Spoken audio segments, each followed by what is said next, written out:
భారతీయులందరికీ, మా రిక్ media subscribers అందరికీ 78వ స్వాతంత్ర దినోత్సవ శుభాకాంక్షలు. మనం ఆగస్టు 15న స్వాతంత్ర దినోత్సవాన్ని జరుపుకుంటున్నాం. ఇది సాధారణంగా వచ్చింది కాదు, లేదా ఎవరో దయ మీద మనకు వచ్చింది కాదు. దీనికోసం ఎంతోమంది తమ ప్రాణాలను త్యాగం చేశారు, ఆస్తులు పోగొట్టుకున్నారు. మాన ప్రాణాలు ఎన్నో అర్పించి మనకి తెచ్చిపెట్టిన ఈ స్వాతంత్రాన్ని మనం ఎంతో గౌరవించాల్సిన బాధ్యత మనకి ఉంది. భారతదేశం అనేది ఒక వేదభూమి, ఎందరో గొప్ప గురువులు, వీరులకు పుట్టినిల్లు. ఎన్నో ప్రకృతి వనరులకు పుట్టిన ఇల్లు మన భారతదేశం. ఈ ప్రకృతి వనరుల యొక్క సంపదను కొల్లగొట్టుకోవడానికి ఎంతోమంది యూరోపియన్స్, పోర్చుగీస్ వారు, తర్వాత ఫ్రెంచ్ వారు, ఇలా డచ్ వారు, ఇలా బ్రిటిషర్స్ చాలామంది మన దేశం మీద దాడులు చేసి ఎంతో విలువైన సంపదను దోచుకున్నారు. అందులో ముఖ్యంగా మనం బ్రిటిష్ వారి గురించి చెప్పుకోవాలి. ఎందుకంటే అధికారిక లెక్కల ప్రకారం దాదాపుగా $6 ట్రిలియన్ సంపదను మన భారతదేశం నుంచి బ్రిటిష్ వారు తరలించుకున్నారు. అంటే ఇప్పటి లెక్కల ప్రకారం 50 లక్షల కోట్లకి పైనే ఇంత సంపదను మన దగ్గర నుంచి దోచుకుపోయిన బ్రిటిషర్స్ ఈ రోజున ఏ స్థాయిలో ఉన్నారో మనం ఒక్కసారి గమనించాల్సిన బాధ్యత మనకుంది. ఈ ప్రకృతి వనరులను మన దగ్గర ఉన్నాయని తెలుసుకున్న ఈ యూరోపియన్లు మన భారతదేశం మీద స్నేహం పేరుతో మన దగ్గరికి వచ్చి వారు మన మంచితనాన్ని ఆసరాగా చేసుకొని మనల్ని పాలించడం మొదలుపెట్టారు. మన సంపదను కొల్లగొట్టారు, ఆర్థికంగా బలపడ్డారు, మనల్ని బలహీనుల్ని చేశారు. అలాగే మన దేశ పౌరులనే సైనికులుగా చేసుకొని మన వాళ్ళనే చిత్రహింసలకు గురి చేసి వాళ్ళు ఎదిగారు. భారతదేశ ప్రజలు ప్రాంతాలుగా, వర్గాలుగా విభజించబడ్డారు. ఇదంతా కూడా డివైడ్ అండ్ రూల్ అనే ఒక పాలసీకి బీజం పడింది. ఈ యొక్క విభజించు పాలించు అంటే డివైడ్ అండ్ రూల్ అనేది ఎంత బలంగా వెళ్ళిందంటే జనాల్లోకి, గ్రామాన ఇది ఎంతగానో వ్యాప్తి చెందింది. అయితే ఏదీ శాశ్వతం కాదు అనే నిజమైన రోజు రానే వచ్చింది.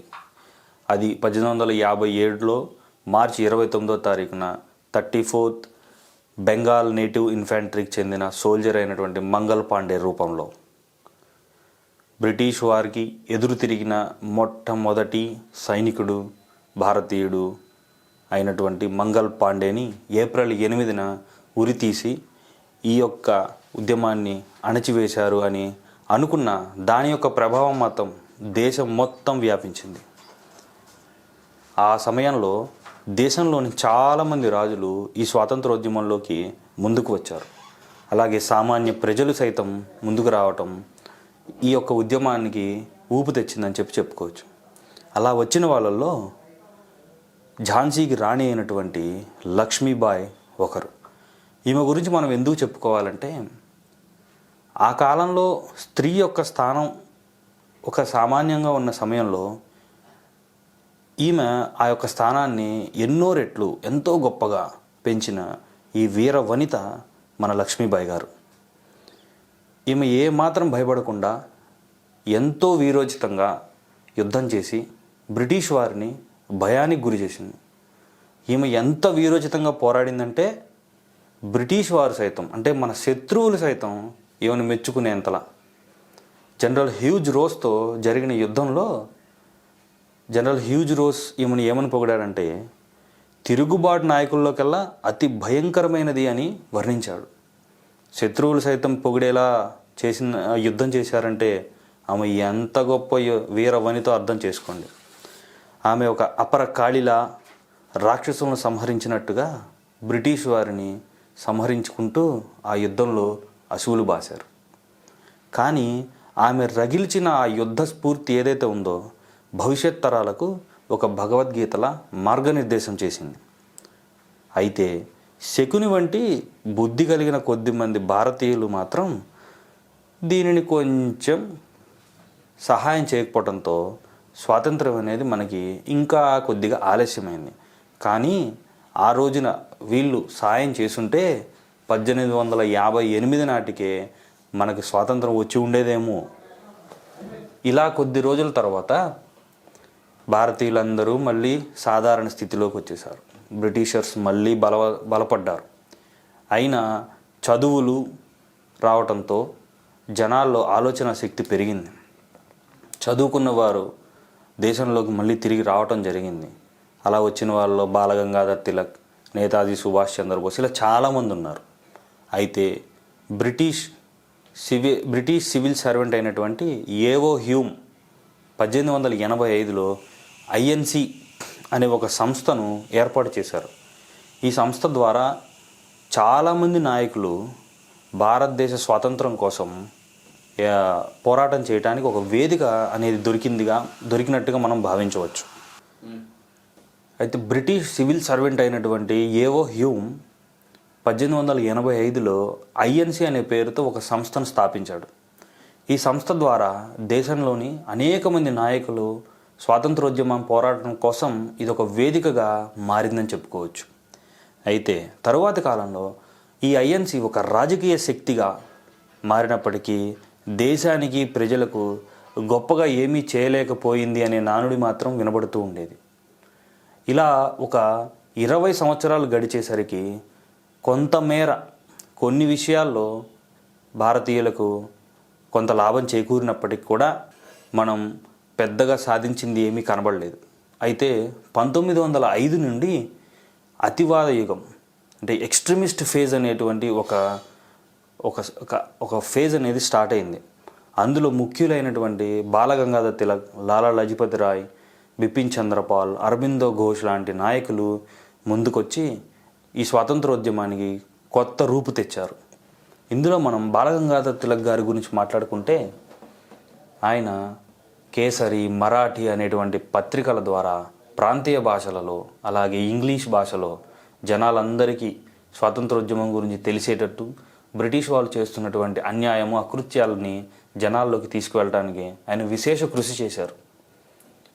అయితే బాలగంగాధర్ తిలక్ గారు గణేష్ మండపాలను స్థాపించటం, శివాజీ ఉత్సవాలు జరపడం ద్వారా ప్రజలను సమీకరించి భారత స్వాతంత్రోద్యమం గురించి ఇంకా ముందుకు వెళ్ళేటట్టు మార్గాన్ని సుగమం చేశారు. ఇలా జరుగుతున్న కొద్ది కాలానికి అనేక చట్టాలతో భారతీయ ఉద్యమాన్ని ఎలా అణిచివేయాలా అని బ్రిటిష్ వాళ్ళు తీసుకుంటున్నటువంటి వింత నిర్ణయాలలో ఒకటైనటువంటిదే రౌలత్ యాక్ట్.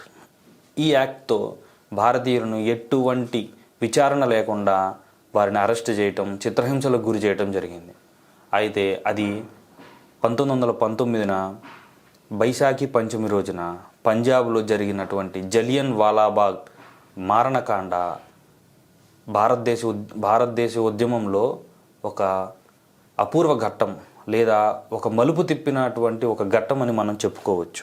ఏప్రిల్ 13, 1919 బైశాఖి పంచమి రోజున సాయంత్రం పూట జలియన్ వాలాబాగ్ అనే ఒక పార్కులో అనేక మంది స్త్రీలు, పురుషులు, పిల్లలు, వృద్ధులు, వికలాంగులు అందరూ ఒక చోట చేరి వాళ్ళు పండగ జరుపుకుంటున్న సమయంలో ఈ జనరల్ డయ్యర్ అనే ఒక ఆంగ్లేయ అధికారి వాళ్ళ మీద దాడి చేశాడు.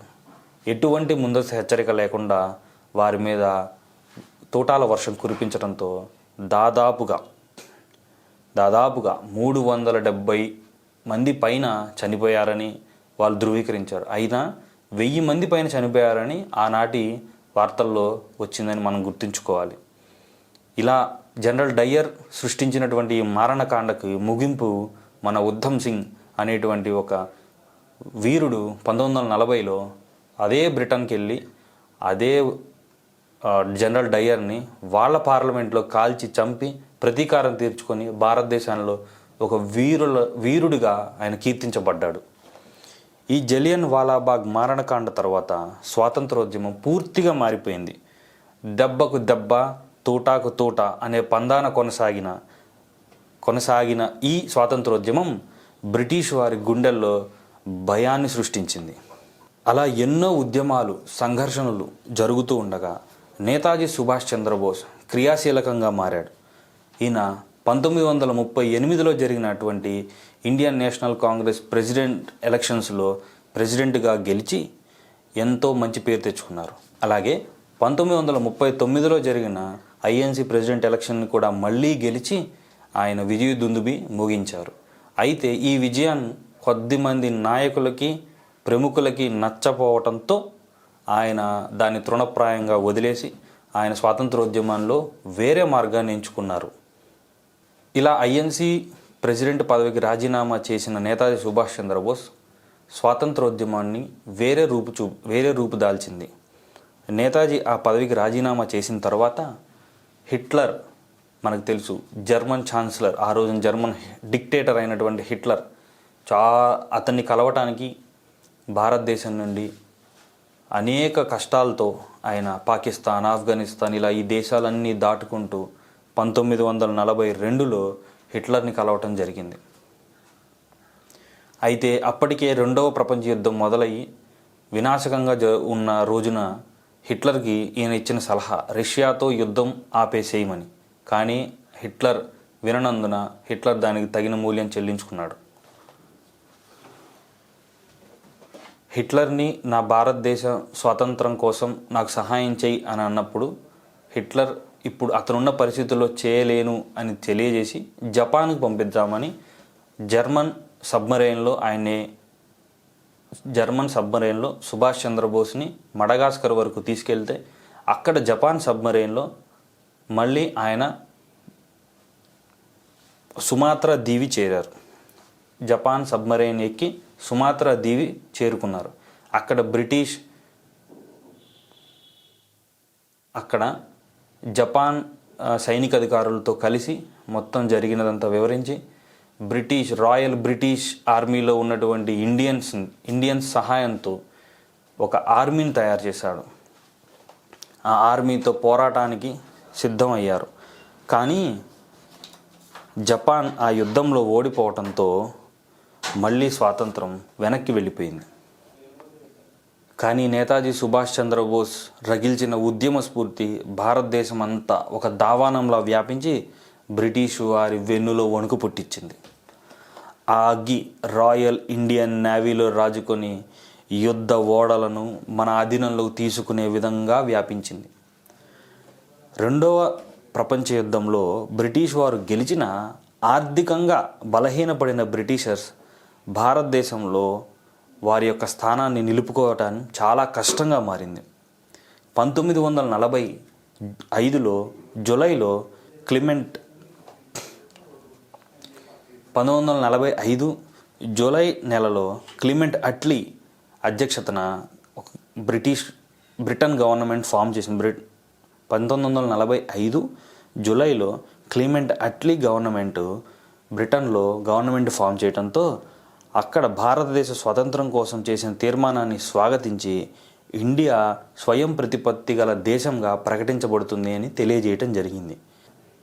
ఇలా ఆగస్టు 15, 1947 ఆగస్టు 15 అర్ధరాత్రి అనగా 12 గంటల 2 నిమిషాలకు భారతదేశం బ్రిటిష్ వారి కబంధ హస్తాల నుండి విముక్తి పొంది స్వేచ్ఛను పొందింది. కానీ ఇంతమంది యొక్క నిస్వార్థమైన దేశభక్తిని వారి పేర్లను స్మరించడానికి మనం అర్హులమా? ఆలోచించండి. ఈ స్వాతంత్ర్యం యొక్క కష్టాన్ని మనం ఎంతవరకు గౌరవిస్తున్నాం? కులం, మతం, భాష, యాస, ప్రాంతం అని మనల్ని మనమే ఎందరో అసమర్థుల చేత పాలించబడుతున్నాం. బ్రిటిష్ వారు రాసుకున్నటువంటి